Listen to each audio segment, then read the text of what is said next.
Het nieuwe kunstpaviljoen moet hier aan de noordkant van de haven van Lauwerzeeg in 2014 realiseren worden. De expositie in het museum, dat boven het wetter gebouwd wordt met een trochtsnee van dik 40 meter, zal benamen bestaan uit maritieme schilderijen uit de privécollectie van Mercure. Het museum Belvedere in Oranjewoud, een oorsuccesvol initiatief van Mercure, is op die basis begonnen. Nou, ik heb een maritieme collectie en dat is, ik ben al oud, hè. En die maritieme collectie die heb ik thuis. En dat is wel de basis van het.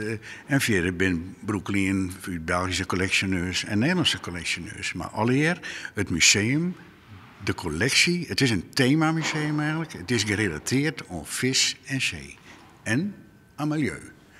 Op dit stuit hadden musea in Nederland de grootste moeite om de kop op het wetter te houden. Is er dan nog ruimte voor nog een museum? Belvedere is een museum wat zijn eigen broek ophouden moet. Maar Eb en Vloed is een museum wat zijn eigen broek ophouden moet. Maar al met al zal de bouw van het paviljoen zo'n 3,4 miljoen euro kosten matten. Een van de grote financiers is in alle gevallen de provincie Gelderland. Want het nieuwe museum past helemaal in haar plannen om van Lauwerzeeg een toeristische hotspot te maken.